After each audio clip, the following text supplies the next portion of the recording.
El tema en esta mañana es la importancia de velar y orar. En Mateo 26, versículo 31 en adelante, Jesús, en la víspera de su muerte, les profetiza a los discípulos algo asombroso. Dice Mateo 26, versículo 31, entonces Jesús les dijo, todos vosotros, en primer lugar, ¿ven cuántas profecías? En casi 2 versículos.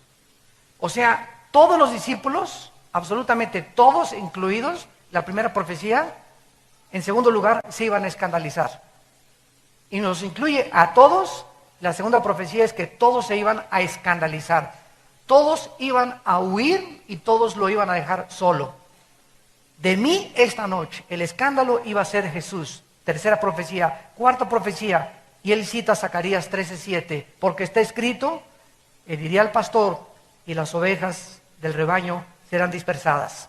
Jesús entonces comienza a preparar a los discípulos y a decirles, van a comenzar a desarrollarse una serie de eventos que ya estaban escritos, como Zacarías 13:7, que el pastor iba a ser herido y las ovejas se iban a dispersar, se iban a echar a correr los discípulos.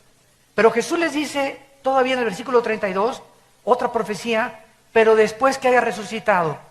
Él estaba absolutamente consciente de todo lo que iba a suceder. En su preconocimiento divino, Jesucristo sabía a qué horas lo iban a crucificar, qué día lo iban a arrestar, en qué momento lo iban a abandonar. Él estaba consciente absolutamente de todo lo que sucedía. Pero quiero decirles a ustedes que voy a resucitar.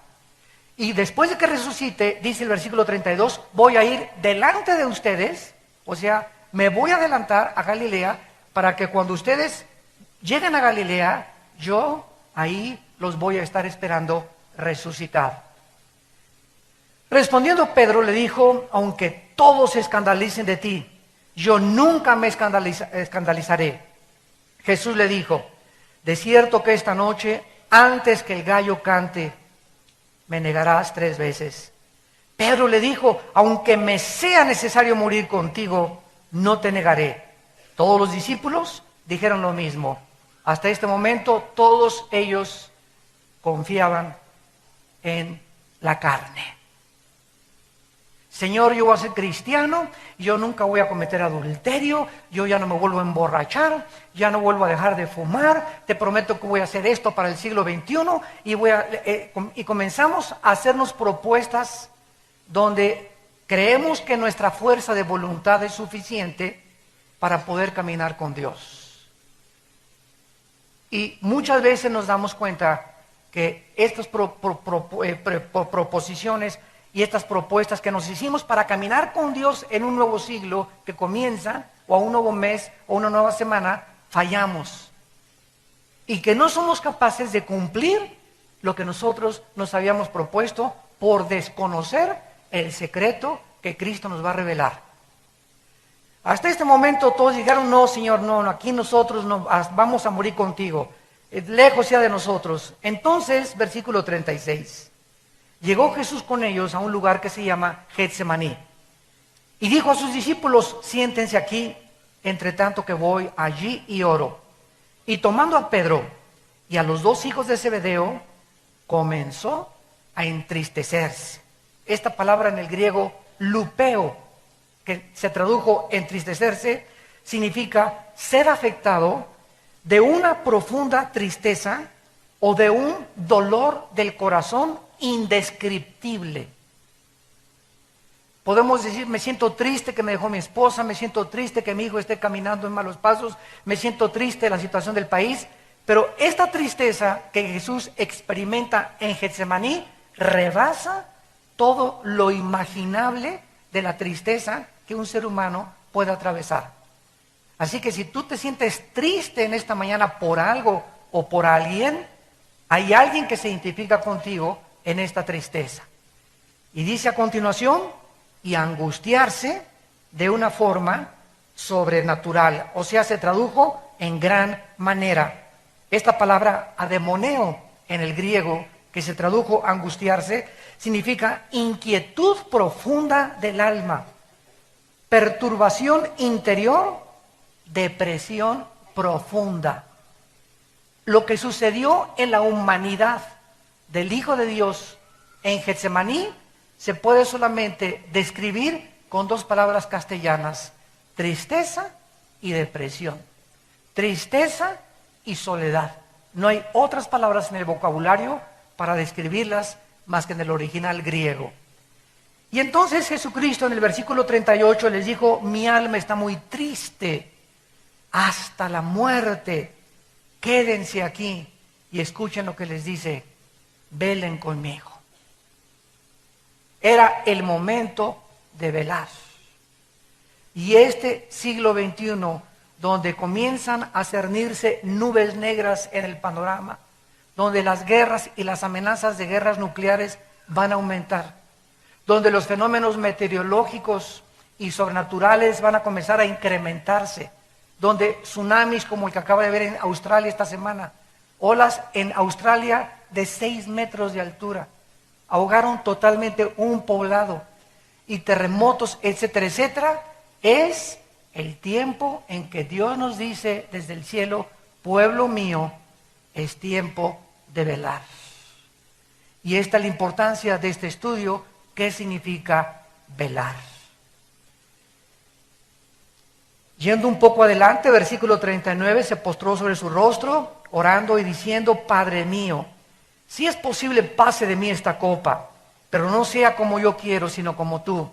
Vino luego a sus discípulos y los halló durmiendo, o sea, no velando. Ya vemos aquí, en primer lugar, que la contraparte de velar, ¿cuál es? ¿Perdón? Dormir. Y hasta este momento esta palabra se usa en la dimensión física. Cuando les dijo: velen conmigo, le estaba diciendo: manténganse despiertos físicamente, o sea, no se duerman físicamente. Noten esto, versículo 40. Los halló durmiendo y le dijo a Pedro: ¿así que no han podido velar conmigo una hora? Aquí nos damos pues cuenta que la interpretación hasta este momento de velar es mantenerse despierto físicamente. Versículo 41 cambia totalmente la interpretación: velad y orad para que no entren en tentación. El espíritu a la verdad está dispuesto, pero nuestra carne es débil, débil, débil, débil, demasiado débil. Tienes que conocerte a ti mismo. Qué débil es nuestra carne. Porque hasta que no estemos conscientes de qué débiles somos, no vamos a velar. Vamos a confiar en nuestras propuestas y en nuestros planes y en nuestros programas, y esto y por acá: yo soy santo, yo nunca voy a caer, y estoy en lo espiritual y he alcanzado un límite espiritual tremendo. Y mientras vivamos en esa burbuja absolutamente falsa espiritualmente hablando, vamos a caer. Como dice en 1 Corintios, el que piensa que está firme, mire que no caiga.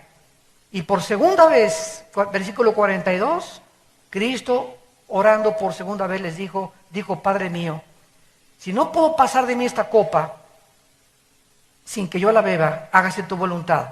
Vino otra vez y los halló durmiendo, porque los ojos de ellos estaban cargados de sueño. Y dejándolos, se fue de nuevo y oró por tercera vez. Y recuerden, él solo. Ellos no pudieron velar. Y entonces vino a sus discípulos, versículo 45, y les dijo: ya duérmanse. Yo hubiera dicho: bola de flojos. Descansen. He aquí ha llegado la hora y el Hijo del Hombre se ha entregado en manos de pecadores. Levántense, vámonos, vean, se acerca el que me entrega. Esta es una de las principales advertencias y amonestaciones que Jesús les hace a los discípulos, y es importante que en esta mañana podamos descubrir el significado profundo de lo que significa espiritualmente la palabra velar. Por ejemplo, en 1 Corintios capítulo 16, versículo 13, dice el apóstol Pablo que debemos de velar y portarnos varonilmente. haciendo justicia.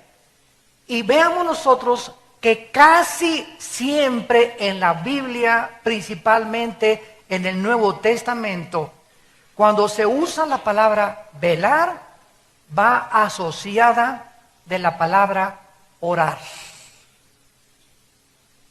Velar y orar son dos actitudes que forman una sola moneda. No se pueden separar.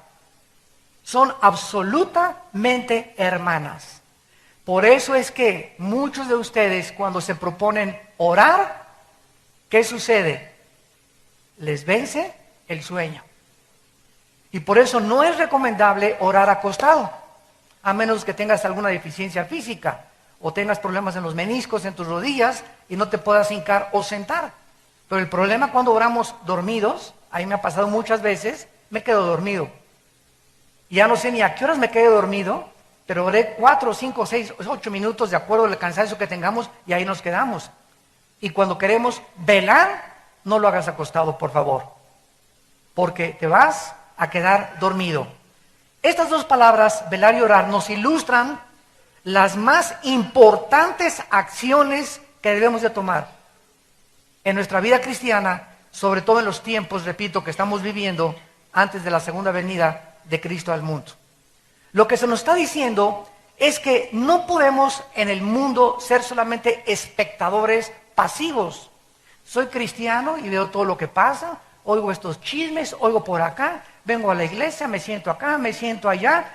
Entonces somos espectadores de un partido de fútbol sin tomar parte como jugadores, que es lo que Dios nos está diciendo, que no podemos seguir en el asiento el domingo solamente calentando aquí la banca y viniendo a oír la palabra y entre semana nunca hablas de Cristo a nadie. Tal vez desde que te convertiste no has ganado una sola alma. En tu familia hay cantidad de personas que aún no conocen a Cristo. ¿Y todo por qué? Porque no te has mantenido despierto espiritualmente. No te has mantenido despierta espiritualmente. Has estado en una vida cristiana dormida espiritualmente, sin tomar parte activa de lo que Dios nos manda a hacer. Vayan al mundo y prediquen el Evangelio a toda criatura. Y es una orden, un mandato, no solo a los misioneros y a los predicadores, sino a todos los cristianos. Tenemos la responsabilidad de compartir a Cristo, de hablar de Cristo a tiempo y destiempo, en el funeral, en la fiesta, en Navidad, en el Año Nuevo, al panadero, al lechero, al tendero, a la familia cuando hay reunión en la familia, al taxista que me lleva en el camión, en la ruta 100. No podemos más que recordar esto. El mundo es como una isla llena de edificios que se está hundiendo. Y ahí están los hombres todavía queriendo hacer más edificios más altos y más construcciones, y está hundiéndose la isla con todos los que estamos en la isla viviendo. Y cuando se hunda todo, cuando se acabe todo, porque todos tenemos que morir, lo único que va a sobrevivir son las almas. Las almas de tu abuelita, las almas de tu tío, no la de tu perro, la de tu primo, la de tu cuñado, la de la gente, de todas las personas que vienen del mundo. Es lo único que sobrevive. Todo se hunde, el mundo se va a acabar, va a haber cielos nuevos y nueva tierra. Nosotros vamos a sobrevivir. Y cuando sobrevivamos y pasemos a la otra dimensión que nos está esperando, en la otra vida, de esto voy a hablar en la otra conferencia, la vida en el cielo, vamos a descubrir que lo que hicimos mientras estábamos velando, despiertos espiritualmente, va a tener repercusiones eternas en las recompensas y en la posición de autoridad que vamos a recibir en la otra vida. En otras palabras, si tú vas a ser en la otra vida presidente de 4 o 5 naciones o gobernante de la galaxia Andrómeda, o vas a tener posiciones de autoridad en el reino de Dios, va a ser no porque le caíste bien a Dios ni a Cristo. Ahí no va a haber compadrazgos ni nepotismo. Va a ser por tu fidelidad que tuviste mientras estabas en el cuerpo. No perdamos el tiempo. ¿Qué tan importante es velar? Antes de entrar a este estudio, consideremos que otra vez se encuentra con la palabra asociada de orar, porque el Espíritu Santo une la palabra velar con orar en toda la Biblia. Vamos pues a introducirnos al estudio. La palabra velar significa en el griego etimológicamente, es la palabra gregoreu, como si fuera Gregorio, grego, reu, y significa mantenerse despierto, no dormirse, estar en guardia, mantenerse vigilante y alerta ante los peligros espirituales de los cuales estamos rodeados. Jesús dijo, los mando como ovejas en medio de lobos. Los coloco en un mundo donde ustedes no pertenecen, porque Jesús dijo en Juan 17 que nosotros no éramos de este mundo. En el momento en que recibes a Jesucristo, somos trasladados, dice Gálatas, de un mundo espiritualmente, no geográficamente hablando, de un mundo espiritual de tinieblas, donde se nos abren los ojos y comenzamos a ver el mundo con los ojos del Espíritu Santo y de Dios, para ver cuáles son los verdaderos valores a lo que le debemos dar importancia y qué es realmente lo que se encuentra detrás de la fama, del dinero, del poder y de la popularidad del falsamente llamado conocimiento humano. Entonces, esa luz que se nos da a través del Espíritu Santo cuando Él entra a nuestra vida, que nos abre los ojos al mundo real al que vivimos, ya no es el jijiji, jojojo, y la vanidad, y las mentiras ilusorias, etcétera, etcétera. Es un mundo que está en contra de nosotros. Es un mundo que se opone a este libro. Es un mundo que odia a Dios. El mundo que nos rodea es el que crucificó a Dios. Los pecados del mundo son los que crucificaron a Cristo en la cruz. Por eso vas a ser perseguido, malentendido, calumniado, chismeado, rechazado, perseguido, porque no pertenecemos a esta sociedad. Cuando dice Jesús que seamos santos porque Él es santo, significa sean separados. No hagas lo que el mundo hace, sepárate del mundo. No te digo que te vayas a un convento, ese fue el error de Roma. Agarrar y mandarlos al convento para creer que eso nos aísla del mundo. Si nos vamos a un convento, ¿cómo le vamos a predicar a la gente? Es absurdo, ¿verdad? Y lógico y racional. No, estamos en el mundo, pero no participemos de las obras del mundo. No hagamos lo que el mundo, las modas, la moral, no sigamos la corriente del mundo que no lleva por líder al Espíritu de Dios, sino a Satanás. Esto es lo que significa mantenerte alerta, darte cuenta que estamos rodeados de tentaciones. Y si no, camina por el periférico, espectaculares ya desnudos, ya en ropa interior, mujeres y hombres, por todos lados, burlas, prendes la televisión, vulgaridades, obscenidades, pornografía, ya hasta las caricaturas hay pornografía, prendes el internet, más de 25 millones de sitios pornográficos.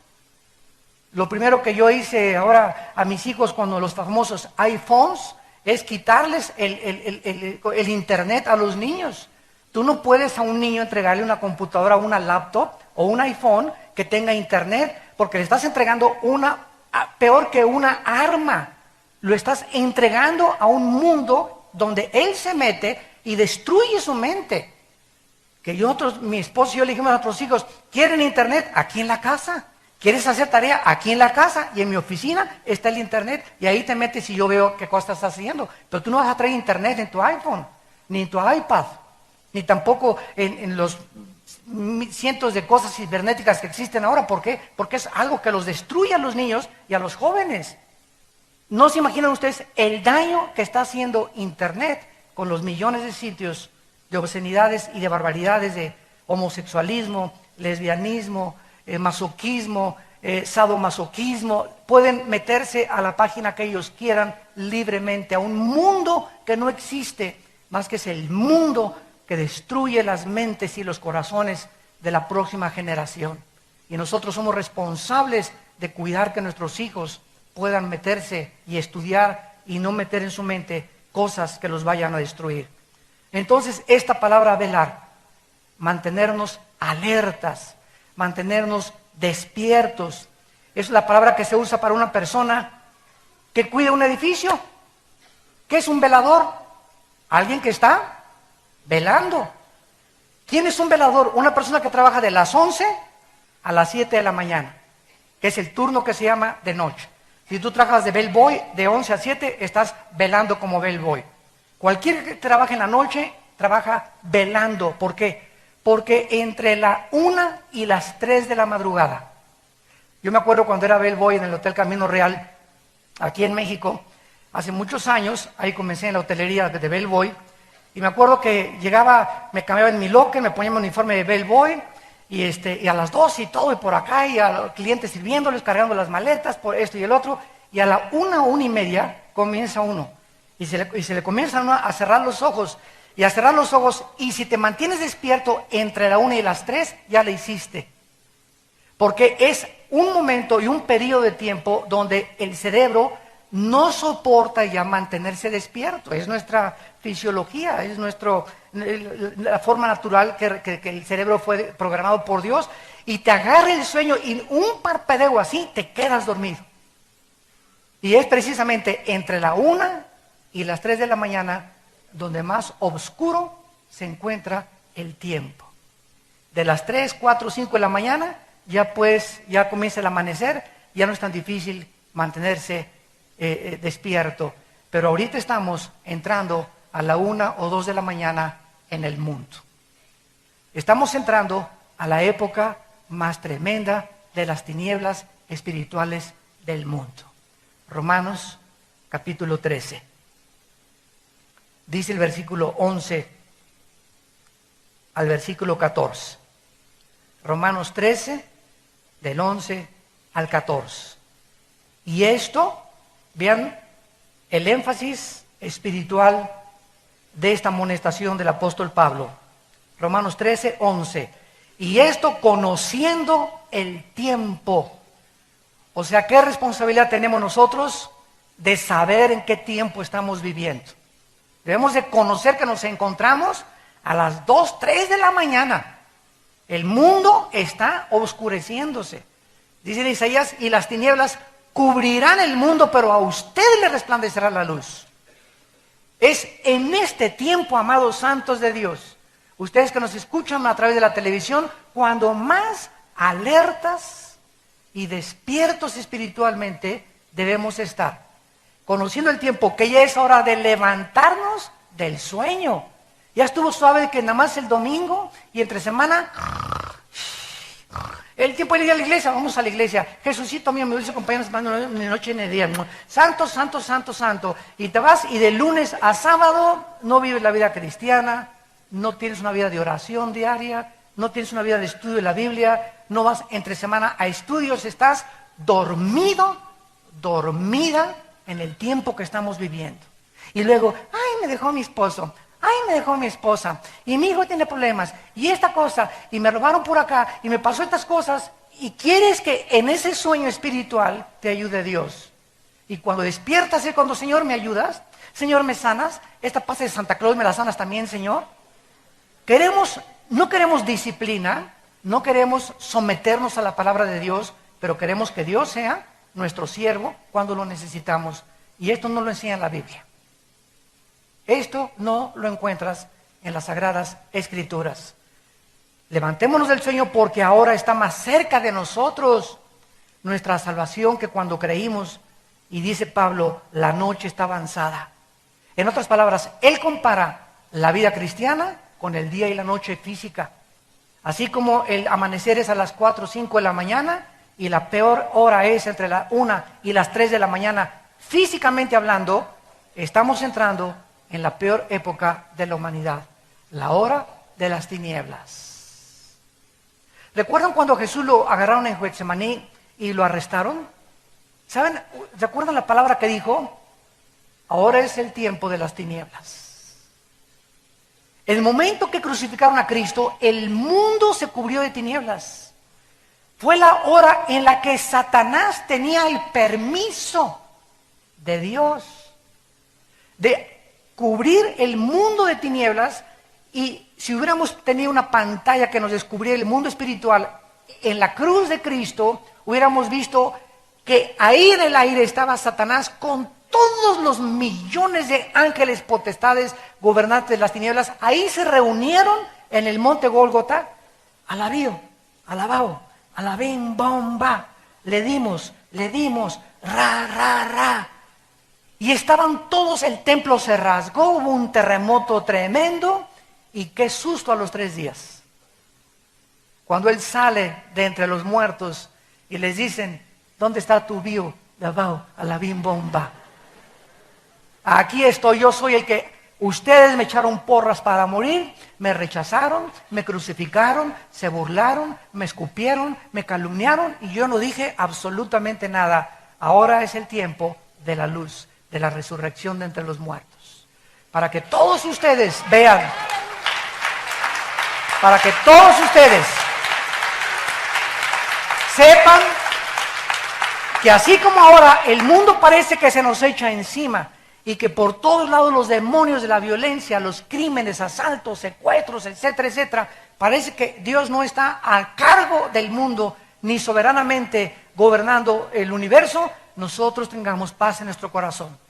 Porque estamos despiertos y sabemos que Él es el Señor, y el que habita al abrigo del Altísimo morará bajo la sombra del Omnipotente. Y diré yo a Jehová en esta época, mi castillo, mi Dios, mi esperanza, en quien confiaré. No tendré temor de nadie, ni del terror nocturno, ni de saeta que vuela de día, ni si me roban, ni mucho menos, porque mi alma está en las manos de mi Creador, de mi Señor, y nadie me puede tocar, ni a mi familia, más que con el permiso de mi Dios. Y caminas en este mundo de tinieblas, y ando así, y ya no quiero salir, lleno de temor, y deprimido, y agüitado, y el otro, y ya perdí el trabajo, ahora me voy contra mi esposa, ya perdí el trabajo, ya pierdes totalmente la brújula, te divorcias, y comienzas a hacer y a tomar decisiones totalmente irracionales, simplemente por algo, porque cuando Cristo te habló, no pusiste un fundamento en tu vida. Y cuando los vientos comenzaron a soplar contra tu vida, perdiste el trabajo, perdiste a tu esposa, perdiste a tu novio, perdiste a tú y el otro, y vinieron las aguas y los ríos a tu vida no estaba sobre la roca. Estabas dormido, en los últimos 5 años de tu vida cristiana, estabas dormido. Y cuando vino la adversidad, derrumbó tu vida. Y después de que derrumbó tu vida la adversidad, le echas la culpa a Dios. ¿Por qué muchas gentes, cuando viene la adversidad, reniegan de Dios y se alejan de Dios? Porque tú no puedes manifestar que tienes una fe verdadera hasta que cuando soplan los vientos contra tu vida, permaneces de pie. Solo los hombres y las mujeres que cuando la adversidad los visita, se mantienen firmes como Job. No entiendo por qué Dios me quitó mi casa, me quitó a mis hijos, me quitó mis propiedades. Yo no sé lo que está pasando en el universo. Job no tenía ni siquiera el Antiguo Testamento completo, pero yo sé que mi Redentor vive, y aunque esta mi carne deshecha, he de ver a Dios y me purificaré y saldré más puro que el oro. No voy a entender, porque no me manda Dios entender las circunstancias, me manda creer en Él.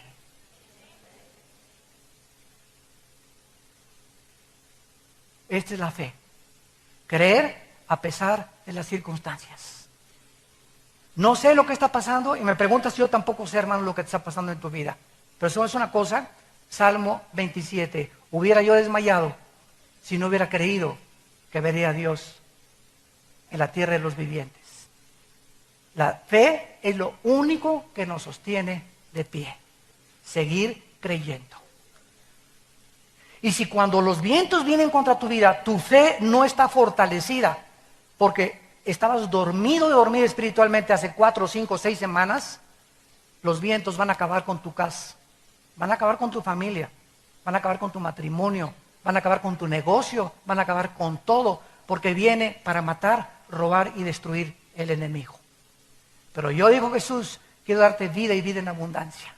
Despiértate, tú que duermes, y te alumbrará Cristo. Ahora pasamos y nos damos cuenta pues que velar espiritualmente, unido a la oración, es lo único que nos dará la fuerza y el poder para sobrevivir este mundo. Es lo único que nos va a mantener de pie y aguantar los chubascos, las granizadas, las tormentas espirituales y físicas que se vienen sobre el mundo. Es lo único que te va a mantener, y aunque pierdas el trabajo, no va a faltarte la comida, no vas a pedir prestado, porque joven fui, dice el Salmo 37, y he envejecido. Y no he visto justo desamparado, ni su descendencia que mendigue el pan. Por cuanto has puesto en mí tu amor, dice el Señor, Salmo 91, y has confiado en mí, yo te libraré. Porque sabe Dios librar a los justos de la tribulación y darles el pan en el momento de la adversidad. Hijo mío, no te olvides de mi ley, y tus mandamientos estén en mi corazón, porque largura de días y de años y paz te aumentarán. Proverbios capítulo 3. Fíate de Jehová de todo tu corazón, no te apoyes en tu propia prudencia. Reconócelo en todos tus caminos y Él enderezará tus veredas. Teme a Jehová y apártate del mal, porque será como medicina a tu cuerpo, refrigerio a todos tus huesos. Honra a Jehová con tus primicias, con tu dinero, úsalo para la gloria de Dios, y nunca, dice el Señor, nunca te faltará, porque tú me honraste cuando tenías. Ahora que no tienes, acuérdate que no me honraste. No me eches la culpa, dice Dios, que no encuentres trabajo, porque cuando tenías trabajo no me honraste ni siquiera con tus diezmos. Y no es porque Dios lo necesite, simplemente porque es una manera de demostrar que confiamos y que nuestros intereses están en el reino de Dios. Solamente velando y orando podemos nosotros soportar los tiempos en que estamos viviendo. Mientras más cerca nos encontramos de Cristo, con más urgencia debemos despertar de nuestro sueño espiritual. Ahora, en segundo lugar, velar bíblicamente es mantener la mente alerta, porque aquí es donde todo absolutamente se desarrolla el campo de la batalla. La mente es el campo de la batalla entre el bien y entre el mal.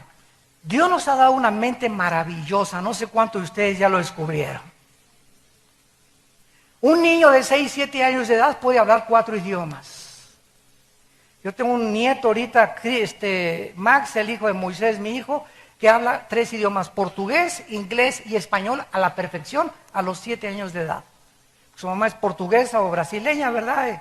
El inglés lo está aprendiendo en Estados Unidos y el español, pues papá le habla todo el día en español. 3 idiomas habla, le hablas en portugués, este niño de 6 años te contesta en portugués. Le hablas en inglés, te contesta en inglés, le hablas en español, te contesta en español. Tiene 6 años, ahora va a comenzar a aprender italiano. Hay niños de 10 años o de 12 años que se graduaron de la universidad. Hay personas como Stephen Hawking, que ahorita se considera el físico matemático ateo, por cierto, del mundo en Inglaterra, que le das una hoja con ecuaciones y solamente las ve 30 segundos y memoriza más de 30 ecuaciones en 30 segundos. Y te dice perfectamente bien de qué se trató cada incógnita, cada raíz cuadrada y cada x de cada ecuación. ¿No se han dado cuenta ustedes que la mente que Dios nos los dio para que estudiáramos, para que aprendiéramos, para que observáramos, para que analizáramos, para que juzgáramos, para que discerniéramos, para meditar, para memorizar y para pensar? Pero ¿en qué tu mente la estás usando a los 20 años que tienes, 30 años que tienes? ¿En el Calimán? ¿Nada más la sección de deportes si ganó el América o si perdió el América? ¿O si los Steelers van ahora al Super Bowl? Y la televisión, las telenovelas, te roban tu mente las telenovelas. Te la vacían las películas, las telenovelas. ¿Por qué? Porque nunca memorizas la palabra, nunca la reflexionas, nunca piensas, nunca ponderas acerca de lo que estás leyendo. Y esta es la razón por la cual tu mente es de ostión. La tienes así, tu mente la tienes completamente obstruida. Entonces no tienes una mente que pueda discernir, pensar, analizar, tomar decisiones. ¿Por qué? Porque no has ejercitado tu mente. Romanos 12:2. No se conformen a este mundo, sino transfórmense por medio de la renovación de vuestro entendimiento. En el griego dice, no dejes que el mundo moldee tu manera de pensar. Transfórmate, no pienses como piensan los científicos ateos, los artistas de cine, los cantantes, etcétera, etcétera. No le creas a Paquita lo del barrio, la que dice de los hombres, etcétera, etcétera, porque al ratito vas a creer que eres una rata de 3 patas. No creas los comerciales, no creas lo que es en la televisión, no creas todo el 100% lo que ves en las noticias, en los periódicos. Trata de meterte a mi palabra, dice el Señor.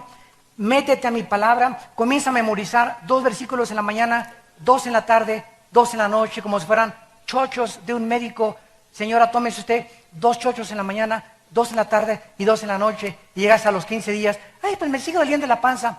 Se tomó los chochos, no me los tomé, pues ya no regrese conmigo, dice el doctor. O va a hacer usted lo que yo le digo, o yo no soy responsable de su sanidad. Y así estamos nosotros los cristianos. Ay, Señor, tengo tantas tentaciones y no puedo aguantar, y no puedo dejar el cigarro, y no puedo dejar aquello. ¿Por qué? Porque no obedece lo que te está diciendo. Josué 1, 8 y 9, Josué, día y noche, día en la mañana y en la noche antes de acostarte, cuando te levantes y cuando te acuestes, medita en mi palabra. Memorízala, reflexiónala, guárdala, piensa en ella. Eso se llama ponderar, meditar en la palabra. Y esta meditación y memorización de las Escrituras es la que hace que, como un globo, nuestra mente comience a abrirse, abrirse, abrirse. Y mientras más palabra tengas en tu mente, tienes una percepción espiritual mucho más grande de lo que está pasando en las naciones, en el mundo, en la ciencia, en tu escuela. Comprendes a las gentes, comprendes las iglesias, tienes estabilidad, tienes brújula, porque eres lleno de la palabra de Dios. Mientras no hagamos esto, no vamos a mantenernos despiertos en los tiempos que estamos viviendo. Si yo te pasara aquí ahorita y te dijera, de perdis, dinos el Salmo 23, ¿te lo sabes de memoria el Salmo 23? Ya de perdida. No, hermano, no me sé Juan 3:16. De tal manera amó Dios al mundo que Dios dijo, ni que bla, bla, bla. ¿Te sabes el Salmo 91 de memoria? ¿Te sabes algún salmo de memoria? ¿Te sabes algún capítulo entero de memoria de la Biblia? O por lo menos todo Proverbios capítulo 3, o Proverbios capítulo 8, o Salmo 27, Dios, mi fortaleza, mi salvación, de nadie de temer. ¿Podrías pasar aquí y decirnos 30 versículos de memoria que en tus 10 años y 15 años o 20 años de cristiano no has podido memorizar 20 versículos de la Biblia? ¿Te das cuenta la mediocridad de la vida espiritual que estás atravesando y viviendo? Y así quieres, ¿y qué fue la predestinación? ¿Y qué pasó con el arca de Noé? Y no entiendo Apocalipsis, y no entiendo esto. Y todos somos los hipócritas, y comienzas a llenarte de prejuicios mentales porque no tienes juicio ni sabiduría para vivir. Porque lo que nos da la sabiduría es la palabra de Dios. Salmo 19, la ley de Jehová es perfecta, que convierte el alma. El testimonio de Jehová es fiel, que hace sabio al sencillo. Los mandamientos de Jehová son rectos, que alegran el corazón. El precepto de Jehová es puro, que alumbra los ojos. El temor de Jehová es limpio, que permanece para siempre. Deseables son más que el oro y más que mucho oro afinado, y dulces más que la miel del panal, y en guardar su palabra hay grande galardón. ¿Qué hago cuando comienzo a dudar de Dios? A citar el Salmo 19. Tu ley es perfecta. No necesito nada que convierta mi vida más que tu palabra. No necesito psiquiatras, no necesito chochos, no necesito psicólogos. Necesito tu palabra. Porque es perfecta, es capaz, es total. Es el instrumento que Dios ha usado para poder transformar toda nuestra vida interior y ampliar nuestra mente con discernimiento espiritual. Y esta es la razón por la cual fracasamos, porque no velamos memorizando la palabra de Dios. Yo me he propuesto este año del 2011 no acostarme sin memorizar un capítulo entero de la Biblia todos los días. Y que me den las 10:30, que es a lo que me acuesto, a las 11 a más tardar, pues me acuesto a las 7 y ya me recojo a las 7 y no quiero hacer nada más que la palabra de Dios. Vivir en la palabra, meditar la palabra, memorizar, pensar en ella, llenar mi corazón. Las noticias de vez en cuando, ¿verdad? Porque es importante estar consciente de lo que está pasando en el mundo. Y revistas también, Time Magazine y Newsweek y US News World, etcétera, etcétera. Pero la prioridad es la palabra de Dios. Mientras tú no hagas esto, el sueño te va a ganar, te va a dominar. Y como los discípulos, cuando necesitaron estar con Cristo en la cruz, se echaron a correr porque se durmieron en el momento de la prueba. ¿Qué pasó qué hubiera pasado si los discípulos no se hubieran dormido en Getsemaní? No hubieran abandonado a Jesús. Y Jesús murió solo con 3 mujeres al pie y Juan el único que se quedó con él. Y todos se fueron. ¿Qué pasa cuando nos dormimos? Comenzamos a negar a Dios. Comenzamos a abandonar a Dios. Comenzamos a creerle más al mundo y nuestros principios y convicciones comienzan a deshacerse como la niebla, porque no estamos llenos de toda la plenitud y el conocimiento de la palabra de Dios. En penúltimo lugar, dice la Biblia que al contrario de todas las religiones paganas, es muy significativo que el cristianismo está basado en mensajes escritos y hablados. No sé cuándo lo habías podido tú pensar. Mensajes escritos en la Biblia, porque el pueblo de Dios se llama el pueblo del libro. Así se nos llama, el pueblo del libro de la Biblia. Nuestro valor, nuestro fundamento es la Biblia, no mi razón, mi filosofía, ni Sartre, ni Darwin, ni Freud, ni Sagan. No, mis principios vienen de este libro. Somos el pueblo de la Biblia. Los mormones es la Biblia más Doctrinas y Convenios, más la Perla de Gran Precio. Los Testigos de Jehová, la Biblia más el Atalaya, el romanismo, la Biblia más las tradiciones de la iglesia, etcétera, etcétera. Pero nosotros somos el pueblo del libro. Esta es la característica más importante del cristianismo. Es la Biblia, nada más. No hay nada que quitarle, no hay nada que agregarle. Es suficiente para nosotros este libro. En contraste, la mayor parte de las religiones paganas enfatizan imágenes, ídolos, símbolos y rituales, los cuales están comenzando a entrar al cristianismo. En lugar de que esto sea nuestro fundamento, ahora, vengo a oír una palabra de profecía. Vengo a que me diga si me voy a casar. Llegó un profeta y voy a oír para ver si a lo mejor voy a pasar al frente para que me diga, tú vas a ser el ungido de las naciones. Esta iglesia va a ser fuentes de agua viva donde salgan. De aquí va a salir el avivamiento, etcétera, etcétera. Estamos comenzando a salirnos del mensaje profético que está terminado al misticismo espiritual. Cuando el profeta no es el que anuncia el futuro, sino el que anuncia para exhortar, consolar y edificar a la iglesia.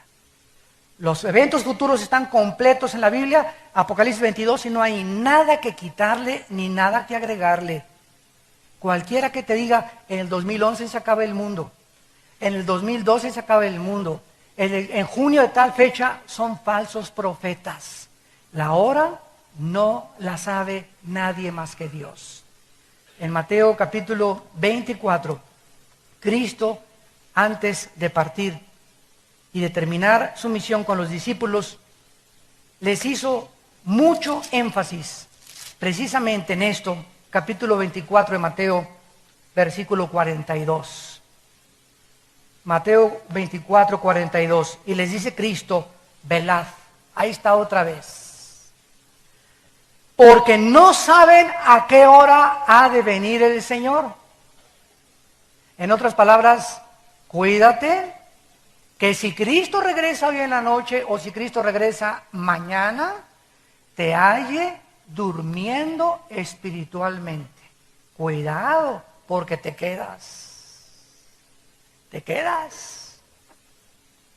Pues lo que dijo en Lucas 21, orad y velad para que sean tenidos como dignos de escapar las tribulaciones que se vienen sobre el mundo.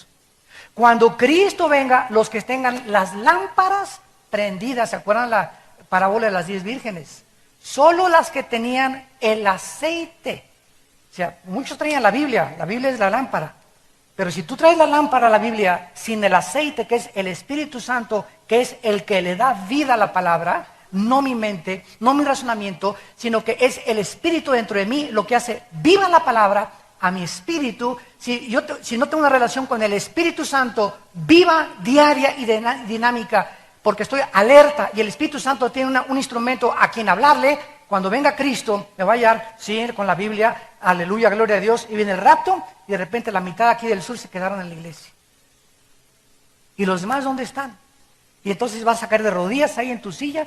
Señor, tenían razón, ¿verdad? ¿Y por qué? ¿Por qué? Por tu negligencia y por tu incredulidad.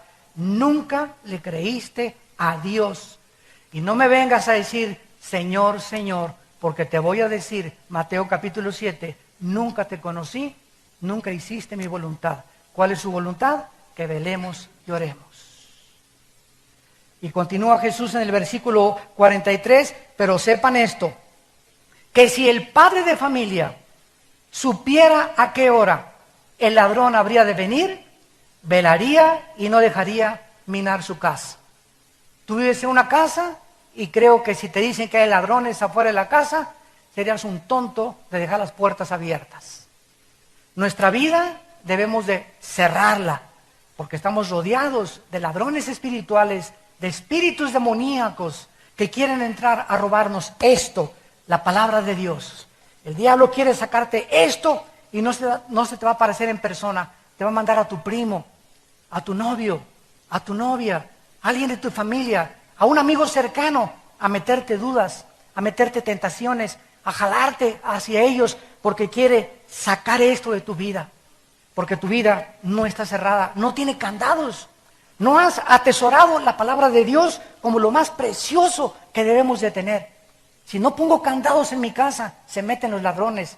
Si no pongo candados en mi vida espiritual, el enemigo viene a robarnos, a destruirnos y a destruir nuestra mente y los valores y la confianza y la esperanza que Dios nos ha dejado. Y dice el versículo 43, si el padre de familia supiera, o sea, si nosotros también supiéramos a qué horas vendría el ladrón, ¿verdad? Pues velaríamos. Pero tanto también ustedes estén preparados, porque el Hijo del Hombre vendrá a la hora que no pensáis. ¿Quién es el siervo fiel y prudente al cual puso su Señor sobre su casa para que les dé el alimento a tiempo? Bienaventurado aquel siervo al cual cuando el Señor venga le halle haciendo así. ¿Quién de ustedes va a ser el prudente y el fiel que cuando Cristo venga los va a encontrar o nos va a encontrar enseñando su palabra a nuestros hijos? ¿O alimentándome con la palabra cuando Él venga? ¿O que me agarre dormido y me acosté antes memorizando la palabra de Dios? ¿Quiénes van a ser esas personas, dice Jesús, que cuando yo venga las voy a encontrar así, en mi palabra? Despiertos espiritualmente, alertas espiritualmente. Dice el versículo 46, dichoso y feliz, bienaventurado, cuando el Señor venga te haya haciendo así. De cierto te digo que sobre todos sus bienes te pondrá. ¡Qué barbaridad! Que mi papá me dijera, mira, te voy a dejar en Cuernavaca. Y quiero decirte que no sé cuándo voy a ir por ti. Pero cuando yo llegue, si la casa que te dejé la tienes bien pintada y bien cuidada y con buen mantenimiento, y el coche que te dejé lo tienes bien cuidado y has hecho lo que te digo, cuando yo venga te voy a dar $100 millones. Y voy a darte todos mis palacios y toda mi herencia. Pues no va a pasar un día sin que revise la casa, sin que tengan un problema, para que cuando mi papá venga la encuentre perfectamente bien así. La casa es nuestra vida. Somos el templo de Dios. Cuida tu manera de pensar, cuida tu vida sexual, cuida tu vida mental, cuida tu vida física, cuida lo que comes, cuida lo que bebes, porque es la casa de Dios, es el templo del Espíritu Santo. No es de nosotros, Dios nos los prestó este cuerpo para habitar temporalmente. Cuando Él venga y tu cuerpo está bien cuidado, Él te va a poner y te va a dar muchos bienes que no te imaginas lo que te va a dar. Es lo que Cristo nos quiere dar a entender. Y dice el versículo 48, pero, y aquí está lo contrario, si aquel siervo malo dijera en su corazón, mi Señor tarda en venir, ¿cómo demuestras este corazón de mal siervo? Cuando te duermes espiritualmente. Lo contrario a mantenerse velando es dormirse espiritualmente. Y cuando comienzas a parpadear y ya no lees la Biblia más que ya cada 2 o 3 días, ya no oras más que allá cuando te acuerdas, ya no hablas a Cristo más que allá cuando te acuerdas, sin que te des cuenta, estás ya parpadeando, ya durmiéndote, y viene la hora oscura, vas a caer dormido totalmente. Y vas a convertirte en un mal siervo. si cuando Cristo venga, Él te halle en estas circunstancias, versículo 49, y comenzare a golpear a sus consiervos, o sea, comienzas a hablar mal de los cristianos, comienzas a criticar a todos los pastores, comienzas a criticar a las iglesias, siempre que alguien se junta contigo es crítica, tijereteas hasta la Madre Teresa, ¿verdad? Hablas contra todos mal, etcétera, etcétera. Cuando una persona comienza ya a hablar mal de sus mismos hermanos en Cristo, ya denota un corazón malo de incredulidad. Porque no estás hablando contra tus hermanos en Cristo, estás hablando mal contra el cuerpo de Cristo, que somos nosotros. Es como si llegas y le metieras un navajazo a un hermano. Y somos el cuerpo de Cristo, todos los cristianos, y se nos manda amarnos, se nos manda soportarnos, se nos manda perdonarnos, como Él nos perdonó y nos aceptó desde la cruz. Si cuando Él venga te haya haciendo así, y comiences a comer y a beber con los borrachos, que te halle ahí en la cantina a las 3 de la mañana, ¿verdad? Gritando viva Zapata con una tequila de Don Julio. Versículo 50, vendrá el Señor de aquel siervo. Fíjate que les llama siervos a esas personas, o sea, se consideraban siervos de Dios. Estaban entre nosotros, militaban junto con nosotros, pero salieron de nosotros porque no eran de nosotros. Entonces no todos los llamados son escogidos, ni todos los que se dicen siervos son siervos de corazón recto con Dios. Vendrá el Señor de aquel siervo en el día que éste no espera y a la hora que no sabe, y lo castigará duramente. Pondrá su parte con los hipócritas. Allí será el lloro y el crujir de dientes. Amados santos de Dios, nos encontramos realmente en los últimos tiempos, no cabe la menor duda. Cristo nos manda mirar, estar atentos a todo.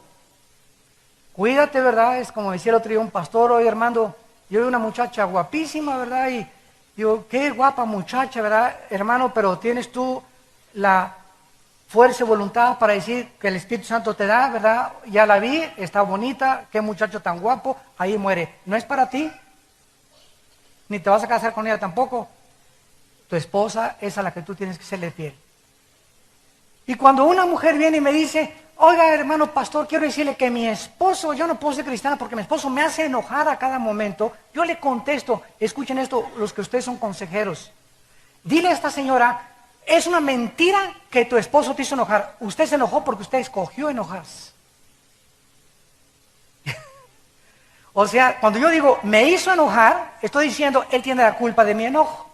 No, yo me enojé, yo escogí enojarme. Porque si yo escojo no enojarme a pesar de lo que me digan, es porque yo soy responsable de mi enojo. Pero no le digas, me hizo enojar. El diablo me hizo esto. ¿Por qué? Porque estamos evadiendo el sentido de responsabilidad que Dios nos ha dejado, de que somos responsables de nuestras actitudes y emociones. Me hizo enojar, no te hizo enojar, tú escogiste ser enojado. Me hizo emborracharme, espérame tantito, tú te emborrachaste porque tú escogiste emborracharte. Que mi novio me comenzó a dar, no te comenzó a dar, tú aceptaste que te comenzara a dar. Y tú dejaste que te manoseara y te embarazaste porque tú quisiste eso. No me vengas a mí con cuentos chinos.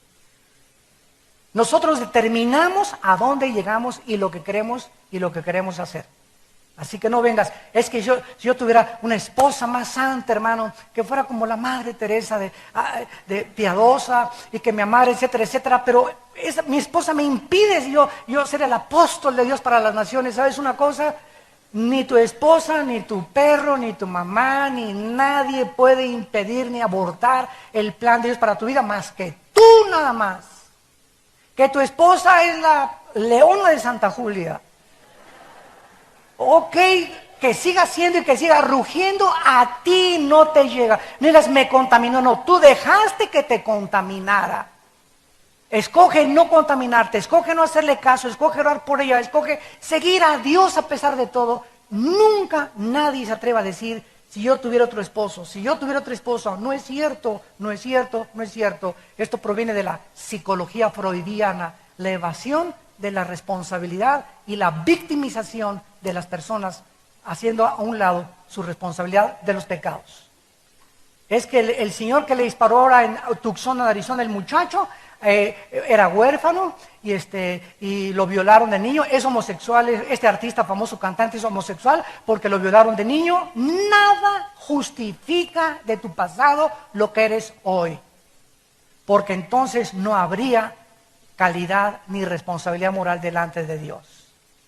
Mi mamá fue la prostituta de Santa Julia, la leona de Santa Julia, ahí me violaron 3 veces. Yo he escogido seguir igual que el que me violó, ser homosexual. Yo he escogido ser lesbiana, yo he escogido emborracharme. Mi madre y mi padre fueron lo peor, pero yo he escogido lo que soy, porque yo tengo fuerza de voluntad. Nadie ha violado mi voluntad para yo determinar mis decisiones morales.